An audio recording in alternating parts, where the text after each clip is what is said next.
a mysterious traveler. Another journey into the realm of the strange and terrifying. I hope you will enjoy the trip, that it will thrill you a little and chill you a little. So settle back, get a good grip on your nerves. Where are we going? You'll find out when we get there. I hope it's not making you nervous, being alone with me here in the dark. Darkness stirs strange terrors in some minds. For the things that happen at night are sometimes most upsetting. Things such as cats that vanish or die, as in the tale of The House of Death.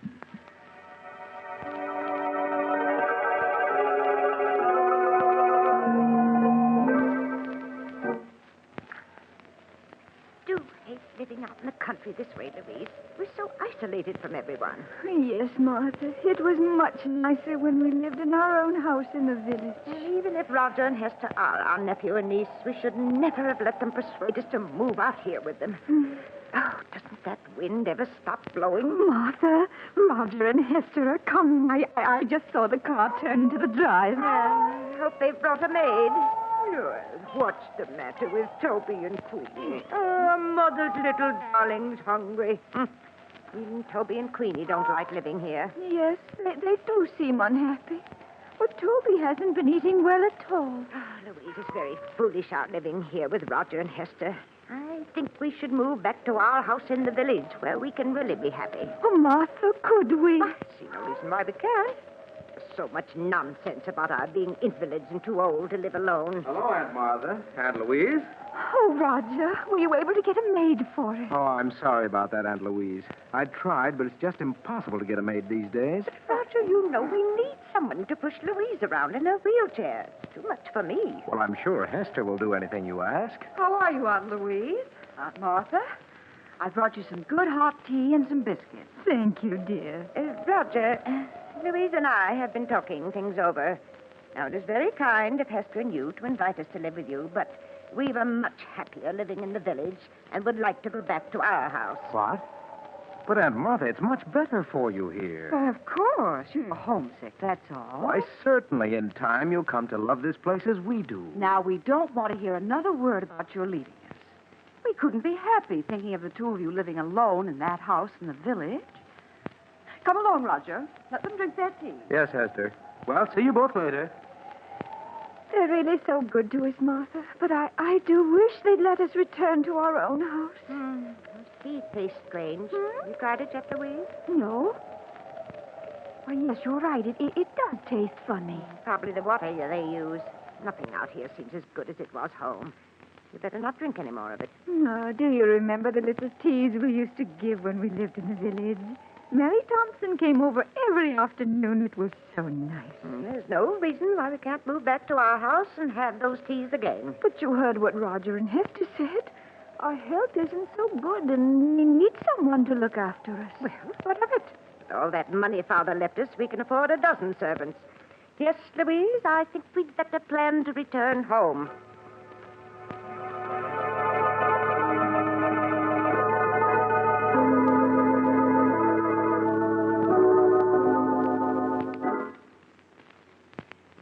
The nail car in sight, Louise? Martha, not yet. You know, I've been thinking quite a bit these past 24 hours about returning home, and I think we'll leave here in a few days. Oh, Martha, that would be wonderful. Oh, look, here comes George Gibson now with a mail. And that time, too. Yes. How would fat Toby and beautiful Queenie like to go back to their own little home? Oh, Martha, they understand perfectly what you're saying. Look how happy they are. Good they do. Hello, Aunt Martha. Aunt Louise. George Gibson just delivered the Sentinel. Oh, Here you are. Thank you, Roger. We've been waiting all day for it. Oh, that's all right, Aunt Louise. Hester will soon bring you your supper. Now, let's see.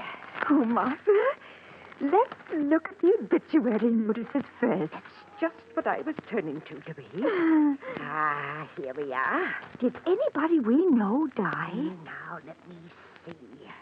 Oh, yes, yes. Yes. You remember Amos Wilson, don't you? Yes. He died 2 days ago. Poor Amos. He was about your age, wasn't he, Martha? Certainly not. He was a good deal older. Martha, look at this. Hmm? Why, it says Mary Thompson is entering the home for the infirm. The poorhouse? Oh, no, it can't be. Oh, the dreadful place. I'd sooner be dead than in that home. Poor Mary. Oh, I shudder every time I think of that horrible place. The poorhouse. Martha, after we move back to the village, can't we have Mary come to live with us? Yes, of course. Going to the poorhouse would be the death of her. Oh. Huh? Louise, what are you staring at in this paper? No. No, it can't be. What can't be? Read what it says in the real estate column. Hmm? The old Abbott mansion, owned by the Mrs. Martha and Louise Abbott, has been put up for sale by their nephew, Roger Abbott. What? We must be a mistake. We never told Roger to sell our house. I wouldn't dream of it. Oh, Martha, it's been in the family for almost a century. How could Roger do such a thing? I'll soon find out. Roger! Roger! Now, Martha, you mustn't get excited. But why should he want to sell our house? Are you calling me out, Martha? Yes, Roger. What's this in the Sentinel about our house being for sale? Oh, is it in the Sentinel? Oh, I'm sorry. It is a mistake, isn't it, Roger? No, Aunt Louise. Oh. You see, as co-trustee of Grandfather's estate, I thought it would be a good idea to sell the house. Prices are high these days, and the house is rather old. But you had no right to put the house up for sale without telling me. I won't hear of the house being Now, sold. you mustn't get excited, Aunt Martha. If you don't want the house sold, I'll remove it from the market. Oh, please do. We couldn't live in the house if it was sold, could we? All Louise? right, all right. I'll take care of everything. Everything's going to be all right now. I don't like it, Louise. I don't like it at all. Why did he try to sell it without telling us? It does seem strange. Louise, we must get in touch with Judge Smith. Yes. He's the administrator of Father's estate, and he'll take care of everything for us in the way we want it. It isn't that I don't trust Roger, but you must recall the scrapes he was in when he attended college. His conduct after that.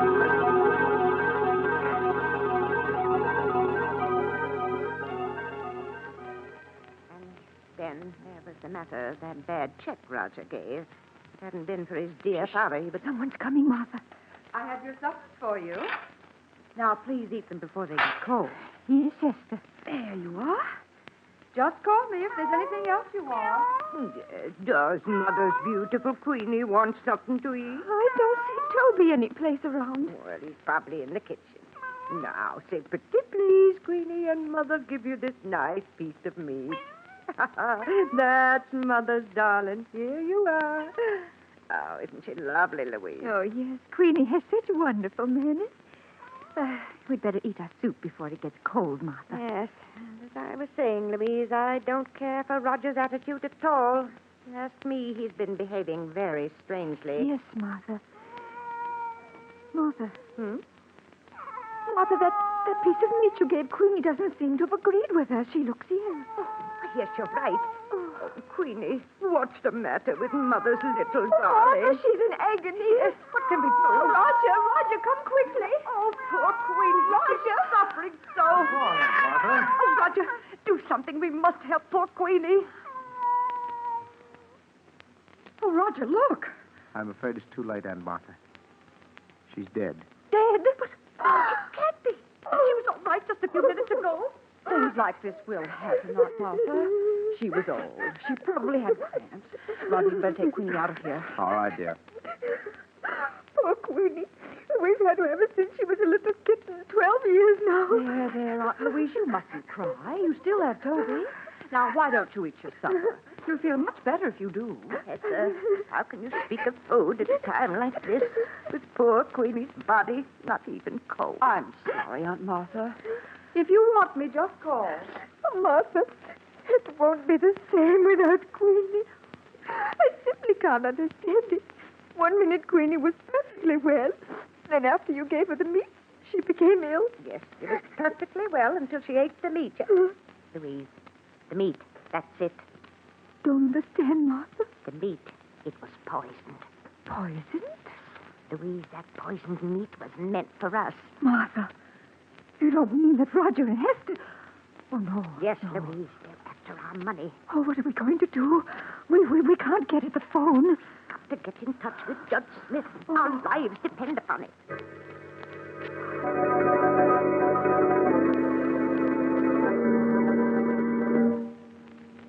The two old ladies stared at each other, terror in their eyes. The minutes dragged into hours, and each hour was a nightmare as they waited for the time to come when they could make the one contact between themselves and the outside world. Do you see George Gibson's car yet, Martha? No, Louise, but he should be in sight any minute now. Oh, what if Hester or Roger come home before he gets here? Then we won't be able to talk to him about our message to Judge Smith. Now, Louise, you know Roger isn't due home from work for another hour. Yes, but what about Hester?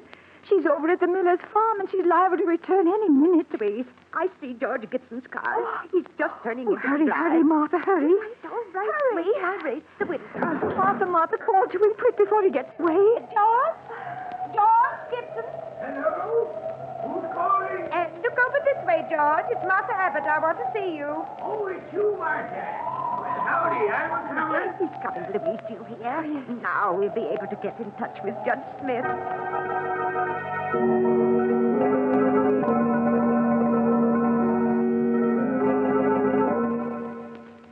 But after George Gibson left the Abbott sisters, he met Hester a half-mile up the road. The two conversed for a minute. Then George Gibson continued on his way. Hester stared after him as he drove away, her face tense and white. Then, as if suddenly understanding the implication of his words, she turned and ran towards her home, her heart pounding with fear. Roger, I just met George Gibson, and he told me that when he delivered the mail here, Aunt Martha and Aunt Louise called him into the house. Call him into the house. Yes. They asked him to get Judge Smith for him at once. I told you it wasn't safe to leave them alone, even with the phone locked in our room. All our plans may have been for nothing. Oh, Roger, do you think they suspect? I don't know. I do know it was a mistake letting them talk to George Gibson. After all our careful work, we can't let everything be spoiled now.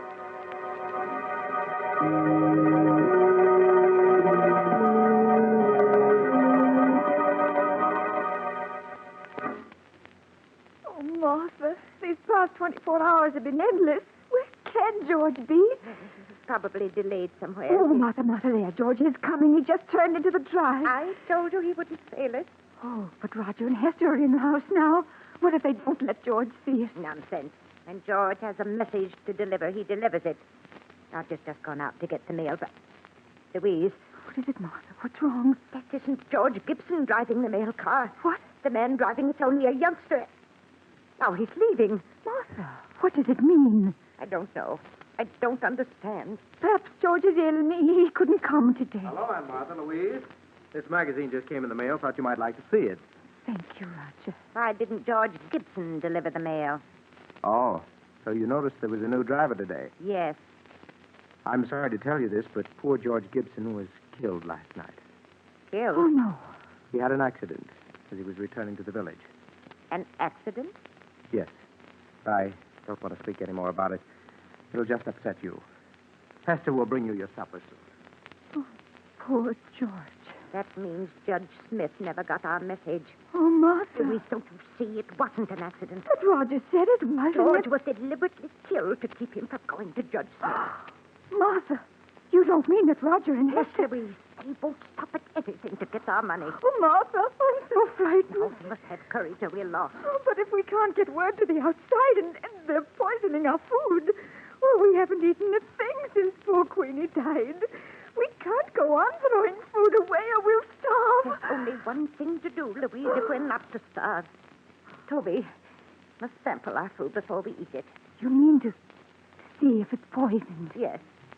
Oh, I know it's dreadful risking poor Toby's life like that, but it's the only thing to do. And meanwhile, we must get in touch with Judge Smith. We must.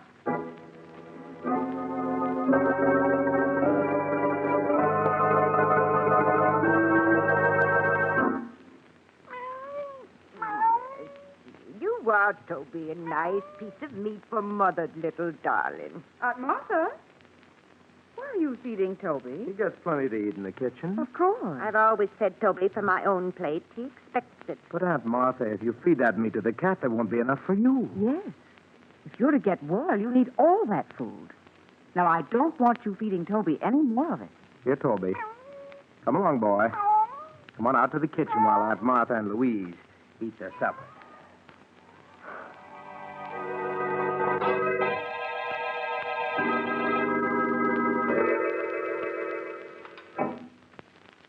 How are you, Aunt Martha? Louise? I've brought you your lunch. Doesn't it look good? Yes, Hester, it's very nice. Lunch, eh? Here, Toby. Here, kitty, kitty, kitty. Hester, have you seen Toby? No, Aunt Martha, I haven't. Oh, but where could he be? Toby's always on time for meals. He's probably someplace around the house. Now, eat your lunch before it gets cold. Oh, Martha, where can he be? Toby will be along in a few minutes. And we won't touch a bit of this food until he's tried it first. Oh, I do wish he were here. I'm so hungry. Louise, don't touch a thing on that tray. It isn't safe. Oh, here, Toby. Here, kitty, kitty, kitty, kitty, kitty, kitty.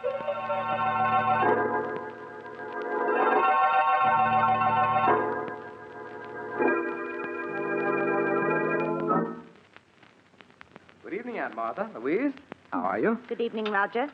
I have your supper here for you two. What? Aunt Martha, neither of you ate your lunch. What's wrong? We weren't hungry, Hester. Have you found Toby yet? No. I've looked everywhere for him, but he seems to have disappeared. Oh, no. Now, you mustn't worry. I'm sure he'll turn up. Yes. Aunt Martha, you and Louise can't afford to miss meals in your state of health. Why, certainly not. Now, we want you to eat everything that Hester has brought you. Yes, you'll make us very unhappy if you don't. Now eat it while it's hot. Come along, Roger. I'll get you your supper. All right, dear.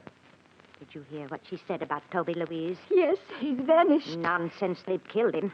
You saw how angry they were last night when we fed Toby from our plates. They've killed him, so he won't spoil their plans. Oh, Martha, what are we going to do? I'm so hungry. Got to get word to Judge Smith before it's too late. But how?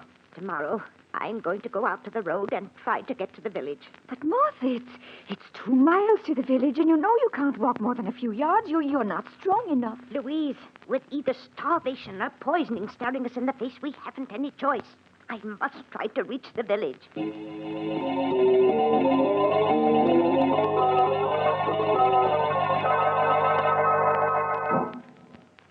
The next morning, after Roger had left for the village and Hester had gone to the Miller farm, Martha dressed as quickly as her shaking hands would permit. Louise watched nervously as her sister quietly opened the door and started on her long, painful way to the village. Hello, Aunt Louise. Oh, Why, where's Aunt Martha? Aunt Martha, she's someplace around the house. But I've just been through the house. Why, her closet is open, and her hat and coat are missing. Aunt Louise, did Martha leave this house? Why, yes, she said she wanted to go for a walk. Go for a walk? At her age and in weather like this? Why, it'll be the death of her. Did she start out toward the village? Answer me. Yes, Hester. Telephone Roger at his office. She must be stopped.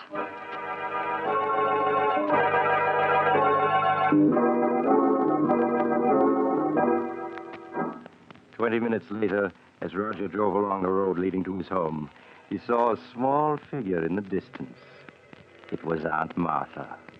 There was a weary, painful look on her face as she hobbled towards the village. In spite of her determined resistance, he put her in his car and drove rapidly on home. One thought was uppermost in his mind. He must make sure that this could never be repeated. Oh, Martha, I'm so hungry. Yes, Louise, I know. So am I. We've gone 3 days now without eating.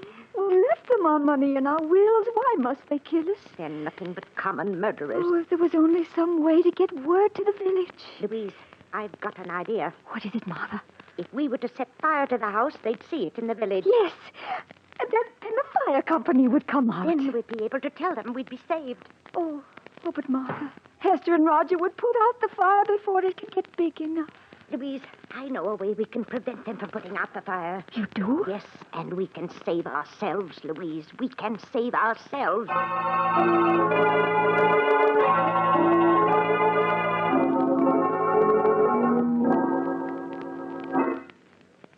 Here, Toby. Here, kitty, kitty, kitty. Aunt Martha!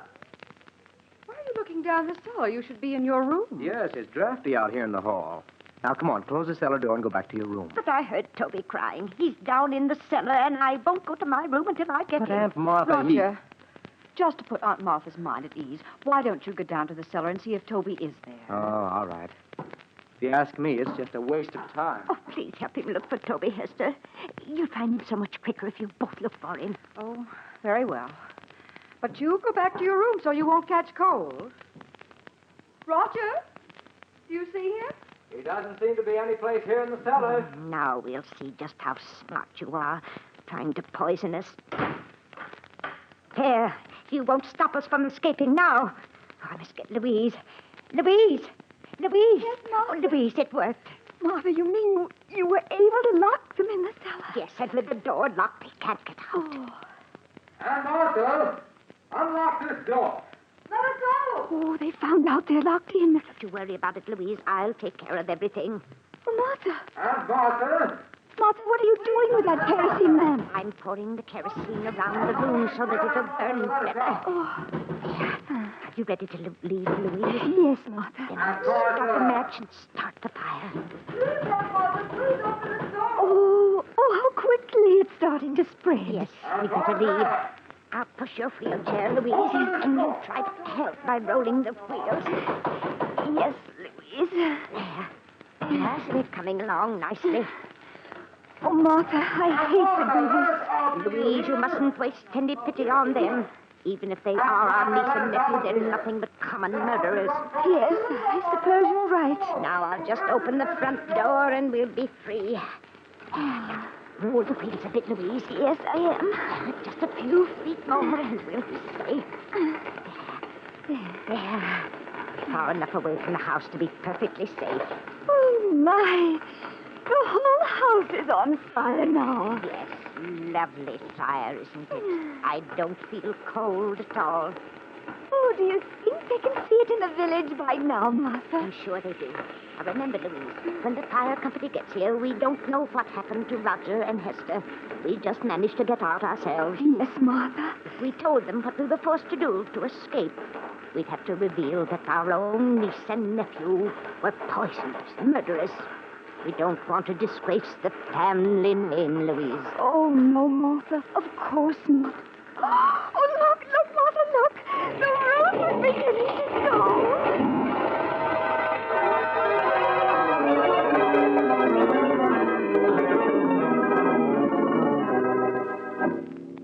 A few minutes later, the fire company arrived to find Martha and Louise in the garden, staring at the roaring fire which had been their home.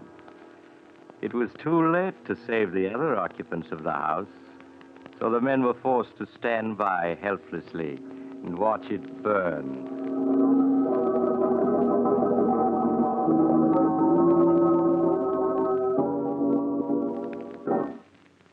Good morning, Judge Smith.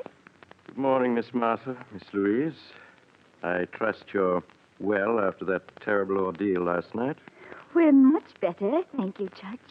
Well, now that your niece and nephew are gone, we must plan for your future. Oh, you don't have to bother, Judge. All we want to do is move back to our old house, hire a few servants, and live as we used to. Oh, and I was wondering if you could arrange to have Mary Thompson come live with us. I won't hear of her going to that dreadful home for the infirm. Oh, no, it would be the death of her. Ladies, I'd hoped I'd never have to reveal the truth to you, but now it appears I must. I don't understand, Judge. Last month, the bonds in the trust fund your father left you became utterly worthless. What? Your nephew and niece were afraid the shock of learning you were penniless would kill you. So it was decided to keep the news from you. That's why the three of us persuaded you to move in with them. Your house here in the village had to be sold to meet debts of the estate. That can't be. Father left us so much. It's all worthless now. Perhaps I should have told you this a month ago. But your niece and nephew wouldn't hear of it. spite of the fact that they had only Roger's salary to live on, they were determined to prevent you from ever learning of your misfortune. But the deaths of poor Queenie and Toby, of George Gibson. George Gibson? Yes. I'm afraid I don't understand. Surely you heard he was killed a few days ago when a tire on his car blew out and it overturned. You mean he wasn't murdered? Certainly not. Are you feeling well? Has my news been too much for you? No. Well, now that your niece and nephew are gone and there's no one to support you, I'm afraid there's only one thing left. One thing left. What's that? I'm sorry to say, the home for the infirm, the poorhouse.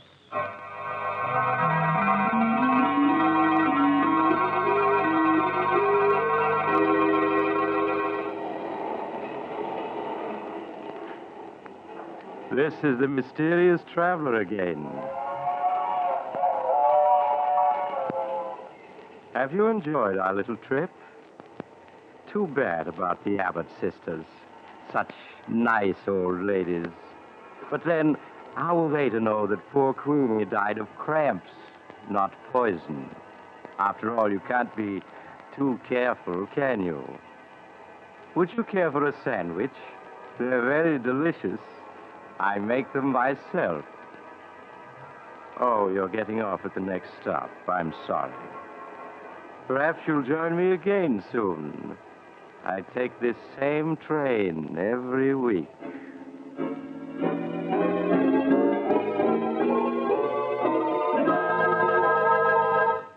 You've just heard Chapter 9 of The Mysterious Traveler, a series of dramas of the strange and unusual brought to you each week by station WOR. In tonight's program, The House of Death, Irene Hubbard played Martha Abbott and Elizabeth Morgan played Louise Abbott. The Mysterious Traveler, written by Robert Arthur and David Cogan, is directed by Jock McGregor. Original music was played by Doc Whipple.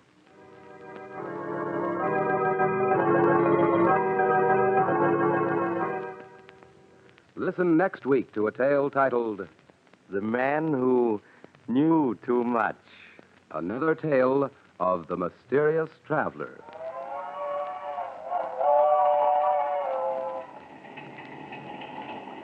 The Mysterious Traveler is presented by WOR Mutual every Sunday at 7 over most of these stations. This is Mutual.